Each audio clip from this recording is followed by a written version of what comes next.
장면이고 우측에 있는 장면은 순난자라는 작품이죠. 난을 당하여 희생당한 한 사람의 시신을 바라보고 있는 동료들의 모습을 그린 작품입니다. EF라는 사람의 메이데이라는 작품과 그 다음에 감공성 중이라는 아무튼 작품입니다. 이거는 호일천의 전선으로, 그 다음에 800장사 등등의 이런 작품들이 있습니다. 여기까지가 지금까지 우리가 쭉 봤듯이 루신이 지금까지 어떤 모습으로 쭉 살아왔는가. 우리 학생도 졸다. 여기까지 와가지고 졸면 어떡하니? 나중에 시험 문제 나면 어떡하려고 그래? 물 마셔. 물 마셔. 졸지 말어. 맨 앞에서 졸면 내가 힘들지. 우리가 입시 때 면접을 보게 되면 되게 우리 중어중문학과에 지원하는 학생들은 되게 다 보면은 학교에서 아마 루신의 광일일기나 아큐정전이 필독설명이 추천도서이고 아니에요. 다 읽었다고 나와요. 다 읽었다고. 근데 면접을 하면서 실제로 물어보면은 안 읽었는데요. 라고 솔직히 이야기하는 학생도 많아요. 두 명 학생은 잘 들어보고 나중에 했다고 그랬어요. 읽었다고. 로신전집의 출판과 번역에 대해서 한번, 중국에서는 로신전집이 어떻게 몇 판본으로 출판되었는가를 간단히 말씀드리겠습니다. 중국에서는 루신전집이 총 4차에 걸쳐서 출판되었습니다. 4차에 걸쳐서. 그래서 그림 안 나오네요. 뭔가? 이건 1938년본이죠. 즉 루신이 사망하고 난 뒤 약 1년 8개월 뒤에 출판되었던 전체 20권으로 이루어진 루신전집입니다. 이때는 당시에는 평장본과 정장본으로 이렇게 판매가 됐는데 지금 여기 나와 있는 다 정장본입니다. 정장본은 두 가지로 판매가 됐어요. 하나는 향나무, 나무, 갑으로 짜서 만든 고급본이고 그 지금 우측에 있는 것은 그냥 정장본입니다. 그래서 평장본과 정장본도 향나무, 곽을 만들어서 판매한 것, 그렇지 않은 것 이렇게 해서 구분이 됩니다. 그리고 1958년에 루신전집이 10권짜리가 등장합니다.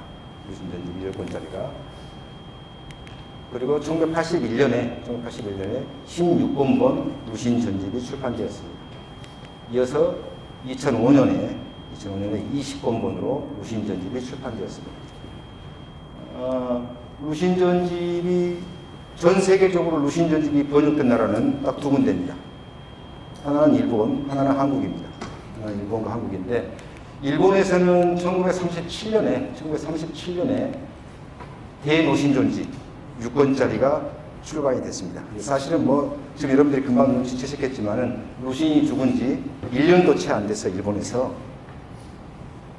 대노신전집 해가지고 출간이 됐습니다만 노신전집이라고 하기에는 조금 약간 좀 어폐가 있습니다. 왜냐하면은 루신이 그 당시에 모아졌던 루신의 글 모음집이지 루신의 전체 글을 담아낸 것은 아니었습니다. 나중에 일본에서는 1957년에 루신 선집 13권짜리를 출간합니다만 이것도 온전한 전집은 아닙니다. 나중에 1983년에 여기 나와 있습니다는 중내호 씨가 우리식으로 말한다면 다케우치 요시미 씨죠. 이 다케우치 요시미에 의해서 6권본으로 노신 문집이 발간됩니다. 그래서 우리나라에 나중에 번역 소개되었던 것은 이 다케우치 요시미가 번역했던 이 루신 문집을 우리나라에서 1986년에 이렇게 번역 소개한 적은 있습니다. 그리고 일본에서 루신 전집으로 전체 글이 번역 완간된 것은 1986년입니다. 1982년부터 시작해서 1986년까지 약 5년에 걸쳐서 루신 전집 20권으로 지금 발간이 되어 있습니다. 우리나라는 어떠냐? 우리나라에서는 아까 말씀드렸습니다마는 다케우치 요시미의 1983년본 루신 문집을 우리나라에서는 1985년부터 87년 약 3년에 걸쳐서 1월 서각에서 이렇게 총 6권본으로 번역 소개했습니다. 지금 여기는 지금 김정환 옮김으로 되어 있습니다만 원래는 한문 씨가 번역해서 옮기고 나중에 김정환 씨가 다시 약간의 수정을 거쳐서 지금 이렇게 현재 남아 있습니다. 그리고 우리나라에서 이제 루신 전집이 선집이나 문집이 아니라 전체가 번역된 것은 올해 2018년 4월 달에 비로소 완간된 이 루신 전집 20권본입니다. 19번이고, 이건 최근 소식에 의하면은 올해 출판 대상을 받았노라는 소식을 전해 들었습니다. 현재 전 세계적으로 루신 전집이 완간된 나라는 일본과 한국 두 나라밖에 없다고 제가 말씀드릴 수 있습니다. 그렇다면 루신은 어떤 평가를 받는 인물인가 간단하게 살펴보려고 하는데, 루신이 사망한 직후에 그 당시 중국의 언론 매체에서는 이렇게 평가를 했습니다. 이렇게. 중국 문단의 거성, 중국 신문화운동의 영도자, 세계 전지문학가, 중국 문학의 혁명영수, 세계 신문화운동의 전사이자 저작가, 아니면 중국 민족해방운동의 영롱한 전사 등등으로, 그리고 루신에게 붙였던 것은 바로 아래에 있는 민족훈이었습니다. 민족훈으로서 이게 지금 루신이 사망한 이후에 루신의 연결식의 모습입니다. 저 위에 좌측과 우측의 사진에서 봤듯이 루신의 영구 위에 지금 민족훈이라는 휘장으로 좀 덮여 있죠. 그래서 당시 1936년 루신의 사망 직후에는 루신은 민족훈으로서 중국 민족의 가장 대표적인 인물로서 지금 기억되고 내지는 기록되었다고 말씀드릴 수가 있겠죠. 중국 공산당과 마오쩌둥의 루신에 대한 생각은 어떻는가를 간단히 살펴보면은 1946년 10월 20일이니까 루신이 죽고 난 지 사흘 뒤에 중국 공산당 중앙위원회가 보낸 조문에서는 중국 문화혁명의 지도자이자 사상개혁 권위자, 문단의 가장 위대한 거성, 공산주의 소비에트 운동에 친애하는 전우, 이렇게 루신을 평가를 합니다. 그런데 1940년 1월 마오쩌둥의 신민주주의론에 보면은 중국 문화혁명의 주자, 위대한 문학가이자 사상가이자 혁명가, 소위 말하는 삼위일체설이죠. 소위 말하는 마오쩌둥에 의한 루신의 평가, 문학가이자 사상가이자 혁명가로 이제 자리매김합니다. 맨 아래에 나와 있듯이 신민주주의를 보면 공산주의자 루신은 이렇게 나옵니다. 공산주의자 루신은. 지금 이 사진은 마오쩌둥이 예난에 있을 때, 예난에 그 황토 고원지대인 예난에 있을 때 자신의 집무실에서 찍은 사진인데, 이 마오쩌둥의 사진 이 왼편에 있는 저 책이 바로 루신 전집입니다.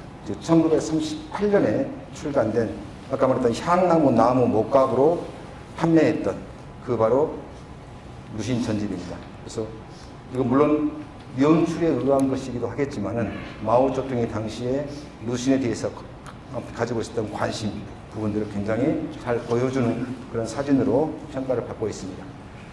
자, 중국 공산당과 마오쩌둥이 루신에 대해서 이렇게 높이 평가했던 것에 비춰본다면 대만은 어땠던가?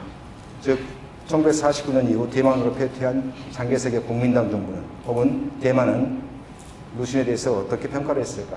47년 2.28 사건 이후에 국민당의 사상 통제가 강화됨에 따라서 루신에 대한 평가가 크게 달라지게 됩니다. 크게 달라지고 루신은 공산당과 동일한 정치적 기호로 변모하면서 루신은 장차 비역질을 당할 것이다. 비역질이 어떤 의미인지를 모르신 분들은 나중에 한번 사전을 찾아보세요. 내가 이 공개 강좌에서는 비역질에 대해서 설명하기가 좀 그렇습니다. 루신은 1930년대에 공산당에게 이용당했다. 한국전쟁 발발 이후에는 대륙 수복과 그다음에 방공을 기차해서 루신은 인격에 문제가 있는 사람, 행위가 비열한 인간, 청고죄인 등등으로 비난을 받고 그의 저작과 그의 사상은 몽땅 금소와 금기의 대상이 됩니다. 자, 대륙과 대만에서의 마오쩌둥과 국민당의 평가가 사뭇 다르죠. 그러나 중요한 것은 공산당과 마오쩌둥은 루신이라는 문화적 표지를, 지표를 자신의 문화운동의 아이콘으로서 선점한다는 얘기예요. 루신이 가지고 있는 수많은 아우라들을 자신의 것으로 마오쩌둥은 만들어버렸다는 사실. 즉 루신에 대한 해석권을 중국 대륙과 마오쩌둥이 갖게 됐다는 얘기죠, 사실. 아무튼 그런 점에서 루신의 평가가 사뭇 다른 점도 우리가 이해할 수가 있습니다. 한국에서의 루신은 어땠을까요? 한국에서의 루신. 물론 루신이 한국에 소개되었던 것은 1920년대 초부터 루신의 작품, 루신이 소개가 되고 루신의 작품이 역시 번역 소개가 됩니다. 시간이 있으니까 같이 한번 김광균의 이 노신이라는 시를 한번 같이 읽어보면, 너무 빠르지도 않고 너무 느리지도 않게 같이 읽어보자. 시작. 시를 읽고